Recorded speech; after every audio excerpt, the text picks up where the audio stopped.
헛되지 않아요. 결코 헛되지 않아서 오늘 말씀 중에도 나오겠지만 죽으면 끝난 것 같죠? 그렇지 않습니다. 그 죽음이 하나의 미랄을 심어요. 미랄을 심어서 우뚝우뚝 당신의 예수 그리스도의 능력 또 그 뿌린 씨앗, 믿음의 씨앗이 풍성하게 열매를 맺고 수많은 곳에 주님의 생명의 역사를 일으킵니다. 그게 우리의 삶이고 우리의 죽음이고 우리의 영생이고 우리의 부활인 줄 믿습니다. 오늘 제가 그 주보에도 적어놨지만 지난 화요일날, 그러니까 월요일날 우리 이상기 집사님 발인 예배를 드렸고요. 아유 참 그 이모가 얼마나 우시는지 저도 막 눈물 나고 막 그러더라고요. 그 발인 예배 하는데. 그리고 이제 그 다음날 총회 연금 재단에 갔고요.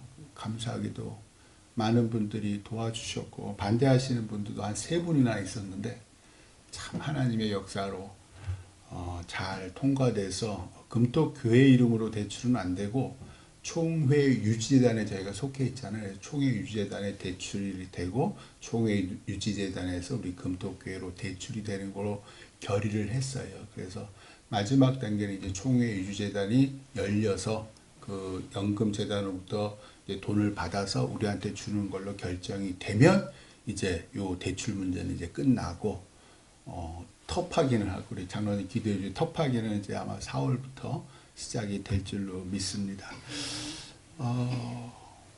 오늘이 종려주일이에요. 호산나 호산나 가장 높은 곳에 오시니여 다윗의 자손이여 높은 곳에서 호산나 호산나가 구원하소서 우리를 구원하소서 그런 히브리 말이죠. 그러니까 종려주일에 어린 나귀를 타시고 예수님께서 참 멋진 백마 안 타고 저 북한의 김정은이 막 백마 타고 막 그러더구만. 우리 참 예수님은 겸손하셔서 어린 나귀 새끼를 타시고 예루살렘에 입성을 하셔요. 그랬는데 아시다시피 금요일날 이번 주 금요일은 성금요일 예수님께서 십자가에 못 박히신 그날이죠. 그날은 그렇게 호산나 호산나 외치던 이스라엘 백성들이 예수를 십자가에 못 박으라 하고 막 대부분의 사람들은 그래도 침묵했겠죠. 어떻게 되나 막 불안하고 두렵고 막 어떻게 되나 이렇게 받고 그 중에 이제 막 그냥 뭐 그런 사람들은 막 소리치고 우리도 그런 사람들 많잖아요. 그런 와중에 이제 예수님께서 십자가에 못 박히십니다. 그걸 보면서 많은 이스라엘 백성들은 뭐라고 생각을 했을까? 저분은 우리가 생각하는 로마 제국으로부터 우리 이스라엘을 해방시킬 메시아 구세주인 줄 알았는데 정말 저 대제사장들의 말처럼 하나님의 아들을 참칭한 신성모독한 죄인에 불과하구나. 저렇게 허무하게 죽는구나. 우리는 눈에 보이는 걸 믿잖아요. 눈에 보이는 걸 믿습니다. 그러니까 아마 그렇게 끝났다라고 생각을 할 거예요. 근데 참 신기한 게 초대교회는 그 예수 그리스도의 십자가 죽음과 또 뭐요? 부활 위에서 꽃이 펴요. 그게 그러니까 기가 막힌 건데요. 죽음으로 끝이 아니라는 거예요. 우리는 죽으면 못, 오늘 이제 말씀에도 나오죠. 죽으면 못이게 끝! 아니더라는 거예요. 오늘 말씀은 지난 수요일 새벽에 읽은 말씀으로 예수님을 못 박으라고 외쳤던 그 이스라엘 백성들이 그로부터 몇 달이 지나서 자기가 예수 그리스도를 십자가에 못 박으라고 한 그 죄를 회개하고 예수 그리스도의 이름으로 세례를 받아서 초대교회 공동체를 이루고 있는 상황을 배경으로 해요. 그게 이제 사도행전의 배경이죠. 초대교회는 처음에는요, 아시다시피 예수님을 따르던 12제자, 그리고 이 마가의 다락방에 예수님께서 마지막으로 오셨을 때는 한 120명 정도가 직접 예수님을 모시고 왔을 거로 추정인데, 그 120명으로 시작된 초대교회가 아시다시피 오순절 성령이 임하면서 베드로가 성령 충만하게 설교해서 3,000명의 사람들이 죄 사함을 받고 세례를 받아 초대교회 공동체를 이루고 또 지지난 주일이죠. 내게 있는 이것을 내게 주노니 나사렛 예수 그리스도의 이름으로 일어나 걸으라. 그 사람이 막 성전에 뛰어가서 예수의 이름이 나를 고쳤습니다. 예수의 이름이 나를 이렇게 뛰고 걷게 합니다. 라고 하자 사람들이 다 놀랄 때에 베드로가 솔로몬의 행각에서 똑같이 설교를 하고 그로부터 남자만 5,000명이 예수님을 믿었다라고 남자만 여자를 포함한 10,000명 아이도 포함한 10,000명이 훨씬 더 넘는 초대교회가 그렇게 부흥을 했어요. 그 이후로부터도 사도들의 손을 통해서 많은 표적과 기사가 사람들 사이에 일어나서 주께로 나오는 사람들이 많아졌다라는 게 오늘 말씀 전까지예요. 이런 상황을 싫어하는 사람들이 있죠. 왜냐하면 지금까지 유대 사회를 통치했던 지배했던 상류층 사람들이에요. 그들은 대부분의 상류층 사람들이 그렇습니다. 힘과 폭력을 믿습니다. 우리 지금 보고 있잖아요. 지금 미국이나 러시아나 이스라엘이나 힘과 폭력을 믿는 시대에 그때나 지금이나 모든 지배계층의 사람들, 기득권에 있는 사람, 말은 하나님 얘기하고 말은 율법 중심 운운하지만 실질적으로는 권력에 기반한 힘을 대부분의 지배계층들이 믿어요. 그런데 예수님을 따르는 그리스도인들은 십자가 사랑과 부활이 핵심 가치예요. 오늘 말씀에 나오지만 대제사장들과 사두개인들은 당연히 예수님을 안 믿고요. 부활도 믿지 않아요. 사두개인들은 다윗 시대의 대제사장인 사독의 후손들이에요. 그래서 사두개인들의 사독에 따라서 근데 그 사람들은 모세 오경만 믿어요. 부활을 믿지 않아요. 바리새인들은 부활을 믿는데 대제사장들과 사두개인들은 부활을 믿지 않아요. 그저 율법이 통치 수단으로 그렇게 여기는 사람들이 그들은 그리스도인들을 사회의 근간을 해치는 불순 세력이라고 생각을 합니다. 그래서 오늘 말씀 앞 사도행전 5장 17절과 18절에서는 이들 대제사장들과 사두개인들의 마음에 시기가 가득해서 사도들을 잡아다가 감옥에 가뒀다라고 증거해요. 그리고 이스라엘의 최고 의사결정기구인 산헤드린 공회가 열려요. 먼저 대제사장이 사도들에게 묻는 게 오늘 말씀 28절이에요. 28절에 이렇게 물어요. 대제사장이 우리가 이 이름 무슨 이름? 예수의 이름, 예수 그리스도의 이름으로 사람을 가르치지 말라고 엄금하였으되 엄격히 금지하였으되 너희가 너희 가르침을 예루살렘에 가득하게 하니 이 사람의 피, 죽은 피를 우리 책임으로 돌리고자 함이로다 라고 얘기를 해요. 그들은 왜 예수의 이름으로 가르치지 말라고 할까? 그 이름에 능력이 있기 때문이에요. 예수님께서 제자들과 마지막으로 식사하신 후에 요한복음 한번 찾아보세요. 사도행전 바로 앞에 있는 요한복음 14장 13절로 14절이에요. 요한복음 14장 13절 14절 이게 이제 마지막 식사 후에 제자들에게 정말 온갖 너희가 반드시 이거 기억해야 돼 하고 주신 말씀이에요. 요한복음 14장 13절 14절 같이 읽어요. 시작. 너희가 내 이름으로 무엇을 구하든지 내가 행하리니 이는 아버지로 하여금 아들로 말미암아 영광을 받으시게 하려 함이라. 내 이름으로 무엇이든지 내게 구하면 내가 행하리라. 아멘. 예수의 이름으로 무엇이든지 구하면 나 예수가 행하리라. 오늘 장로님 마지막 기도하실 때 예수의 이름으로 기도하시잖아요. 우리 그리스도인들은 뭐든지 기도했다 그러면 예수의 이름에 왜? 예수님이 행하신다고 약속하셨으니까. 그 이름에 능력이 있으니까. 그 이름에 권세가 있으니까. 오순절 성령이 임한 베드로가 이 말씀을 기억한 거예요. 그래서 예루살렘 마가의 집 앞에서 천하 각국에서 왜 유월절을 기념하러 수많은 유대인들이 왔었다 그랬잖아요. 그들에게 너희가 회개하여 각각 예수 그리스도의 이름으로 세례를 받고 죄 사함을 받으라. 그리하면 성령의 선물. 그 사람들이 왜 마가의 집 앞에 다 모였어요? 120명의 제자들이 방언을 하는데 다 자기 그 자라난 지역, 그 외국말을 막 하는 거예요. 어떻게 이런 일이 일어나지? 성령 때문에. 너희도 성령의 선물을 받을 수 있어. 어떻게 하면? 너희가 죄의 사함을 받으면 누구의 이름으로? 예수의 이름으로. 그래서 그날 베드로의 설교로 3,000명의 사람들이 주 예수 그리스도를 믿었다.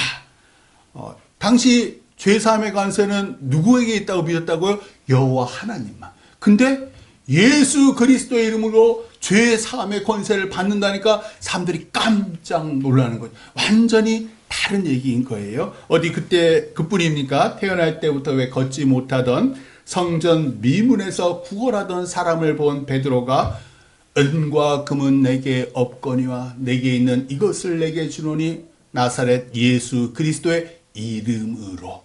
그렇죠? 나사렛 예수 그리스도의 이름으로 일어나 걸으라 라고 선포하자 태어날 때부터 앉아있던 구걸하던 그 사람이 서서 걷는 것뿐만 아니라 뛰더라. 참 어떻게 이런 일이 있을지. 그러면서 그가 성전에 뛰어 들어가면서 하나님을 찬송하고 예수의 이름이 나를 이렇게 일어나 서서 뛰게 한다 라고 백성들에게 막 말하는 거예요. 그러니까 사내들인 공회에서 저거 유언비어 유포하네.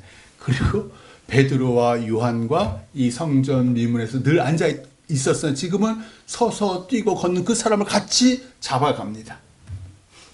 그러자 원래는 베드로가 예수님이 십자가에 못 박혀 죽으셨을 때 어떻게 했어요? 숨어있던 사람이에요. 나 저 사람 몰라. 3번이나 부인하던 사람들이에요. 그런데 이 사람이, 이 베드로가 주눅들기는커녕 담대하게 예수님을 체포하고 뺨 때리고 로마 총독에게 넘겨준 그 대제사장들과 관리들과 장로들에게 이렇게 얘기해요. 너희와 모든 이스라엘 백성들은 알라. 너희가 십자가에 못 박고 하나님이 죽은 자 가운데서 살리신 나사렛 예수 그리스도의 이름으로 이 사람이 건강하게 되어 너희 앞에 섰느니라. 그러면서 뭐라 그러냐? 다른 이로서는 구원을 받을 수 없나니 천하 사람 중에 구원을 받을 만한 이름을 우리에게 주신 일이 없느니라. 깜짝 놀랍니다. 그 사람들이 저것들 무식적인 갈릴리 촌놈들, 어부들, 배운 거 없는 놈들, 그리고 겁 많은 놈들, 그렇게 알고 있었는데 이것들이 뭐가 달라졌는지 담대하고 지혜롭게 예수의 이름이 이 안진뱅이를 일어나 걷고 뛰게 한다. 비난할 말이 없습니다. 왜? 바로 옆에 그 인간, 그 사람들도 와서 성전을 오르락내리락 늘 봤을 거 아니에요. 늘 구걸하던 그 인간이 진짜 서서 함께 베드로와 요한과 함께 그들 앞에 있으니까 비난할 말이 없는 거예요. 그래서 생각해낸 게 그들 베드로와 요한을 불러서 뭐라 그러냐면 예수의 이름으로 말하지도 말고 가르치지도 말라. 이게 사도행전 4장 18절이에요. 예수의 이름이 더 이상 사람들에게, 민간에게 퍼지는 걸 막는 거, 그것밖에 이제 없는 거예요. 그럼에도 사도들이 예수의 이름으로 병든 사람과 귀신 들린 사람을 낫게 하고 표적과 기사가 많이 일어나 수많은 사람들이 예수님을 믿고 주께로 나오자 다시 이 대제사장과 사두개인들이 이 사도들 다시 잡아와요. 그리고 사내들인 공회 앞에서 신문을 하는 게 오늘 말씀인 거예요. 오늘 말씀 28절 보시면 한번 다시 보세요. 예수의 이름으로 가르치는 걸 금했는데도 왜 또 예수의 이름으로 사람들을 가르치느냐라고 대제사장이 꾸짖자 베드로와 사도가 이렇게 얘기해요. 29절로 32절 같이 읽어봐요. 오늘 말씀 사도행전 5장 29절로 32절 같이 읽어요. 시작. 베드로와 사도들이 대답하여 이르되 사람보다 하나님께 순종하는 것이 마땅하니라. 너희가 나무에 달아 죽인 예수를 우리 조상의 하나님이 살리시고 이스라엘에게 회개함과 죄 사함을 주시려고 그를 오른손으로 높이사 임금과 구주로 삼으셨느니라. 우리는 이 일의 증인이요 하나님이 자기에게 순종하는 사람들에게 주신 성령도 그러하니라 하더라. 아멘. 이것들이 죽으려고 환장을 했구나. 대제사장과 공회원들 생각한 거, 이것들이 죽으려고 환장을 했구나. 그렇게 경고했는데도 계속 예수, 예수, 예수?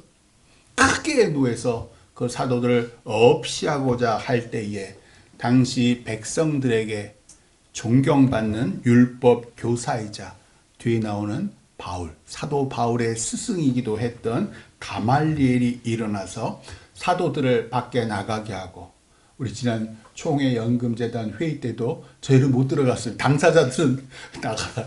당사자들은 나가라 해서 옆방에서 뭐라 엿들었어요. 엿들었는데 나가라. 그리고서 이제 자기들끼리, 공회원들끼리 말을 하는데, 가말리엘이 참 이성적인, 말씀드렸잖아요. 이 사두개인들은 되게 이성적인 사람들이에요. 이렇게 얘기를 해요. 이전에 드다라는 교주, 사이비 교주가 있었는데 이 사람을 400명이나 따랐다. 그런데 그가 죽임을 당하자 모두 흩어졌어. 또 갈릴리의 유다라는 또 사이비 교주도 있는데 이 사람이 백성들을 미혹했으나 그도 죽임을 당하자 그 따르던 사람들이 모두 흩어져서, 따라서 이 사람들을 내버려 두시오. 그들의 사상과 소행이 사람으로부터 났으면 곧 무너질 것이고 하나님께로부터 났으면 우리가 하나님을 대적하는 자가 될까 하오. 우리도 예전에 기억나시죠? 뭐 신앙촌, 박태선 그 따르던 사람 다 잔재들은 있어요. 여전히 잔재들이 곳곳에 있지만 그 많던 그 영향이 싹 사라지잖아요. 통일교도 마지막 몸부림치죠. 사라집니다. 신천지 지금 난리 났죠. 이만희 곧 죽었는지도 몰라요. 다 사라집니다. 사람들로부터 난 건 싹 다 사라집니다. 그 교주가 죽으면 싹 다 사라지게 돼. 얼마나 이성적인 얘기예요. 그러니까 공회원들이 이 말을 옳게 여겨서 사도들을 불러 채찍질하고 다시 경고를 해요. 예수의 이름으로 말하면 죽어. 경고를 하는 거죠. 그리고 풀어주자 사도들이 나와서 입을 꼭 닫았는가? 아닙니다. 오늘 말씀 41절과 42절 같이 한번 읽어봐요. 오늘 말씀 사도행전 5장 41절 42절 읽어요. 시작. 사도들은 그 이름을 위하여 능욕받는 일에 합당한 자로 여기심을 기뻐하면서 공회 앞을 떠나니라. 그들이 날마다 성전에 있든지 집에 있든지 예수는 그리스도라고 가르치기와 전도하기를 그치지 아니하니라. 아멘. 사도들은 왜 예수의 이름으로 능욕받는 것을 합당히 여기고 기뻐했을까? 마태복음 24장에 예수님이 십자가에 못 박히시기 전에 제자들에게 하신 말씀이 나오는데 한번 그것도 한번 찾아봐요. 예전에 지지난 수요 예배 때 한 건데 마태복음 24장, 신약성경 제일 처음이 마태복음이죠. 마태복음 24장 9절 말씀 한번 보세요. 9절부터 우리가 10절, 12절까지 다 같이 한번 읽어봐요. 9절부터 12절까지 마태복음 24장 9절로 12절까지 한번 예수님께서 내가 죽고 난 다음에 세상의 말세 때에 이런 일이 일어날 거야 미리 알려주신 얘기예요. 자, 마태복음 24장 9절로 12절까지 같이 읽어요. 시작. 그때에 사람들이 너희를 환난에 넘겨 주겠으며 너희를 죽이리니 너희가 내 이름 때문에 모든 민족에게 미움을 받으리라. 그때에 많은 사람이 실족하게 되어 서로 잡아주고 서로 미워하겠으며 거짓 선지자가 많이 일어나 많은 사람을 미혹하겠으며 불법이 성함으로 많은 사람의 사랑이 식어지리라. 아멘. 기억한 거죠. 예수의 이름 때문에 우리가 환난, 많은 사람들에게 미움을 받으리라는 걸 이미 예수님이 말씀하셨잖아요. 그래서 이 대제사장과 사내들인 공회원들이 그토록 예수의 이름을 싫어하는구나. 그거를 기억하는 거예요. 그러면서 10절에 보시면은 많은 사람이 실족하는데 서로 미워하고 서로 잡아주고 거짓 선지자가 일어나고 많은 사람을 미혹하고 불법이 성해서 많은 사람의 사랑이 식어진다.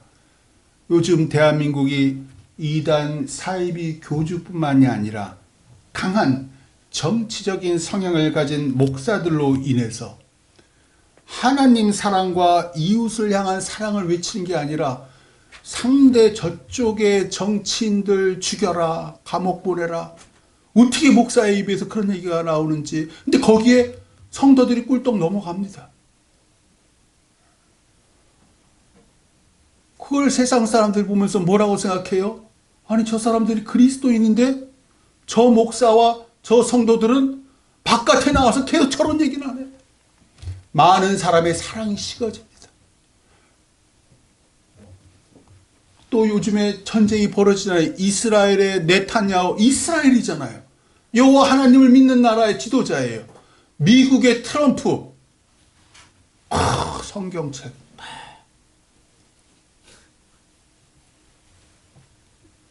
제 나라 이익을, 아니 제 나라 이익도 아니에요. 자기 이익을, 자기 감옥 안 가려고. 네타냐후는.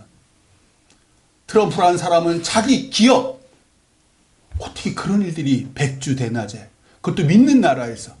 그걸 보면서 세상 사람들이 어떻게 해요? 야, 저것들 하나님 믿는다고 하는 것들 자기 이익에 그냥 전쟁을, 사람 죽이는 걸 불사하래. 요즘 젊은 사람들 교회 안 오는 이유가 뭔지 아십니까? 교회에서 맨날 그런 얘기하는 거예요. 정치적인 얘기하는 거예요. 그게 옳대요. 옳지 않습니다. 하나님의 이름을 참칭하는 겁니다. 지금 세상은 불법이 성행합니다. 불법 말씀드렸어요. 아노미야, 헬라어 아노미 배우신 분이 혼돈 상태. 지금 세상은 불법이 성행함으로 혼동 상태이므로 가치관이 혼란함으로 많은 사람의 사랑이 식어지리라. 너의 사랑도 식어지리라. 너도 하나님 사랑과 이웃 사랑하는 마음을 접으리라. 그런데 13절 기가 막힙니다. 마태복음 24장 13절. 그러나 예수님께서 이걸 탁 붙이셨어요. 너희는 그러지 말라는 거예요. 나를 따르는 나의 제자들아, 그리스도인들아, 너희는 달라야 한다가 마태복음 24장 13절 같이 읽어요. 시작. 그러나 끝까지 견디는 자는 구원을 얻으리라. 아멘. 세상이 어떻게 돌아가든 끝까지 하나님을 사랑하고 이웃을 사랑하라는 그 말씀을 붙잡고 바보처럼 살아가는 자는 구원을 얻으리라. 다 예상하신 거예요. 이런 일들이 일어날 거야. 너희 살아갈 때 이 말세에는 이런 일들이 일어날 거야. 오늘 사도행전 5장 41절 42절 말씀에서 사도들이 그 예수의 이름을 위하여 능력받는 걸 기뻐하면서 성전에서도 집에서도 예수가 그리스도라고 가르치고 전도하기를 그치지 않았답니다. 왜요? 끝까지 견디는 자는 구원을 받기 때문에. 도대체 무슨 구원이요? 죽으면 끝나잖아요. 율법교사 가말리엘이 말했잖아요. 기독교가 사람으로부터 났으면 교주가 죽은 후 무너질 것이요, 하나님께로부터 났으면 너희가 무너뜨릴 수 없고 도리어 하나님을 대적하는 자가 될까 하노라. 아멘. 기독교 무너졌습니까? 지금 2000년이 넘었습니다. 앞으로 3000년, 4000년 영원할 거예요. 성도의 수는 줄었다 늘었다 줄었다 늘었다. 우리 인류의 역사가 보듯이요. 왜요? 예수교, 기독교는 하나님께로부터 났기 때문입니다. 그럼에도 베드로와 사도들, 초대교인들 모두 죽었습니다. 우리도 언젠가 죽을 거예요. 죽으면 모든 게 끝나는 건가요? 예수님 죽었으니 모든 게 끝났나요?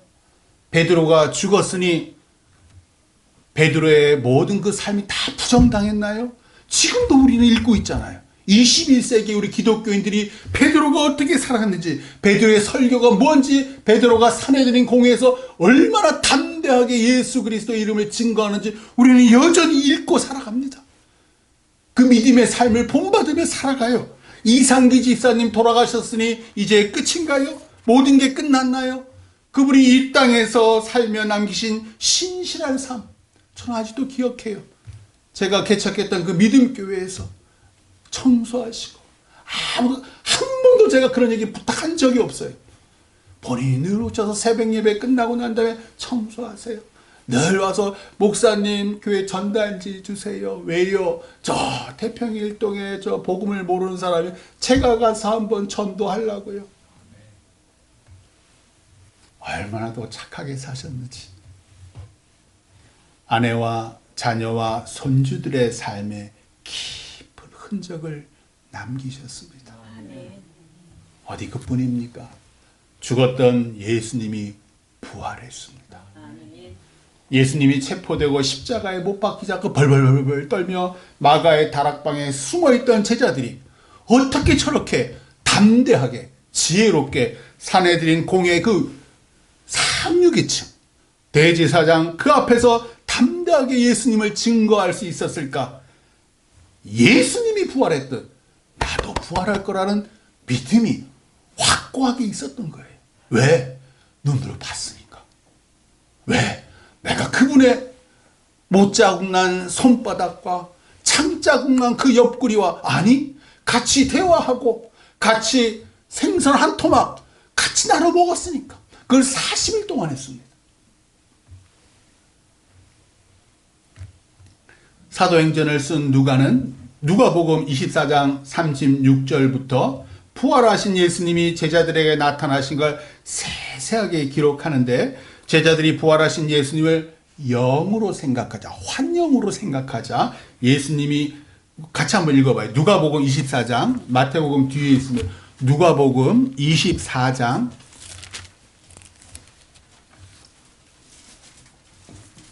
44절로 49절 맨 마지막이에요. 누가복음 24장 44절로 49절. 제자들과 같이 이 구운 생선 한 토막을 같이 드시고 난 다음에 그리고 이렇게 제자들에게 얘기를 하세요. 누가복음 24장 44절로 49절 말씀 같이 읽겠습니다. 시작. 또 이르시되 내가 너희와 함께 있을 때에 너희에게 말한 바 곧 모세의 율법과 선지자의 글과 시편의 나를 가리켜 기록된 모든 것이 이루어져야 하리라 한 말이 이것이라 하시고 이에 그들의 마음을 열어 성경을 깨닫게 하시고 또 이르시되 이같이 그리스도가 고난을 받고 제3일에 죽은 자 가운데서 살아날 것과 또 그의 이름으로 죄사함을 받게 하는 회개가 예루살렘에서 시작하여 모든 족속에게 전파될 것이 기록되었으니 너희는 이 모든 일의 증인이라. 볼지어다 내가 내 아버지께서 약속하신 것을 너희에게 보내리니 너희는 위로부터 능력으로 입혀질 때까지 이 성에 머물라 하시니라. 아멘. 너희는 이 모든 일의 증인이라. 가룟 유다가 왜 예수님 배신하고 목매달아 죽잖아요. 그리고 난 다음에 가룟 유다를 대신할 사도를 뽑을 때에 베드로가 사도가 어떤 사람인지 이렇게 얘기해요. 우리와 더불어 예수께서 부활하심을 증언할 사람이 되리라. 예수의 부활을 증언하는 게 사도직이에요. 뿐만 아니라 오순절 설교 때도 베드로가 이렇게 얘기해요. 이 예수를 하나님이 살리신지라 우리가 다 이 일의 증인이로다. 계속 우리가 예수 그리스도의 부활을 보았다. 복음을 같이 먹었다. 같이 말씀 나눴다. 이런 얘기했다. 오늘 말씀 32절에서도 우리는 이 일의 증인이요 성령도 증인이다. 이 얘기를 계속하는 거예요. 증인이다. 증인이다. 우리가 증인이다. 오래전 선지자 이사야가 하나님의 말씀을 이렇게 증거해서 여호와 하나님께서 사망을 영원히 멸하실 것이라. 제자들이 기억하는 것, 유대인들이잖아요. 아, 예수님의 부활을 통해서 이 일이 이루어지는구나. 부활하신 예수님을 다메섹 도상에서 만난 바울이 고린도전서 한번 읽어보세요. 자, 찾아봐요. 고린도전서 15장. 우리는 언제 부활합니까? 고린도전서 15장 20절로 26절까지의 말씀. 신약성경 283쪽에 있어요. 고린도전서 15장 20절로 26절의 말씀. 왜 사망이 우리를 가둘 수 없는지, 왜 우리가 사망을 쏘는지. 20절로 26절 같이 읽어요. 시작. 그러나 이제 그리스도께서 죽은 자 가운데서 다시 살아나사 잠자는 자들의 첫 열매가 되셨도다. 사망이 한 사람으로 말미암았으니 죽은 자의 부활도 한 사람으로 말미암는도다. 아담 안에서 모든 사람이 죽은 것 같이 그리스도 안에서 모든 사람이 삶을 얻으리라. 그러나 각각 자기 차례대로 되리니 먼저는 첫 열매인 그리스도요, 다음에는 그가 강림하실 때에 그리스도에게 속한 자요, 그 후에는 마지막이니 그가 모든 통치와 모든 권세와 능력을 멸하시고 나라를 아버지 하나님께 바칠 때라. 그가 모든 원수를 그 발 아래에 둘 때까지 반드시 왕 노릇 하시리니 맨 나중에 멸망받을 원수는 사망이니라. 아멘. 사망, 죽음은 끝이 아닙니다. 죽으면 끝인 줄 알고 이 힘든 세상 자기 스스로 목숨을 끊는 사람들이 있어. 아니에요. 끝이 아닙니다. 또 다른 삶이 시작이 돼요. 영벌과 영생이 있다고 예수님 말씀하셨어요. 이 땅의 삶이 끝이라면 나 자신만을 위해 살면 됩니다. 가족이 뭐가 필요 있겠습니까? 내 새끼니까 필요 있겠네요. 내 새끼나 나나 다 나니까. 이 세상의 삶에, 그래서 우리가 그렇게 그냥 내 새끼를 애지중지하는지 모르겠어요. 그러나 하나님 나라가 있고 부활이 있으면 생각은 달라져야 합니다. 이 땅이 혼돈되고 갈등하고 반목과 전쟁이 일어나는 이유가 왜겠습니까? 나 잘 먹고 잘 살라고. 나 잘 먹고 잘 살려면 저 나라가 뺏어야 돼요. 저 나라 거 뺏어야 돼요. 그러나 하나님 나라가 있고 내가 언젠가 예수님처럼 새 몸을 입고 부활한다면 우리는 이 땅에 소망을 두지 않습니다. 너무 짧잖아요. 영원히 사는 나라가 있는데 이 땅의 삶은 90년. 이상희 집사님. 하나님이 정하신 120년 연수 분명히 살 거예요. 언젠가는 그렇게 살 거예요. 그래도 너무 짧잖아요. 이 땅에 소망을 두지 말고 하나님 나라와 부활의 소망을 둬라. 너의 천국 입성과 부활은 누가? 하나님이 평가하십니다. 내가 이 땅에서 어떻게 살았는지 하나님께서 보시고 평가하십니다. 그래서 우리는 이 땅에서 하나님이 칭찬하시고 사람들이 존경하는 삶을 살아야 합니다. 어떻게 살면 그렇게 살 수 있을까요? 주님이 알려주셨잖아요. 누구든지 나를 따라오래거든 자기를 부인하고 자기 십자가를 지고 나를 따를 것이니라. 이것이 이 땅의 그리스도인들이 살아가는 방식이라는 거예요. 그리스도인은 예수 그리스도를 따르는 사람입니다. 예수님처럼 내 뜻과 내 유익을 십자가에 못 박고 영원한 하나님 나라와 부활을 소망하며 이 세상에서 하나님 사랑하시고 이웃 사랑하시기를 주님의 이름으로 축원합니다. 기도하겠습니다.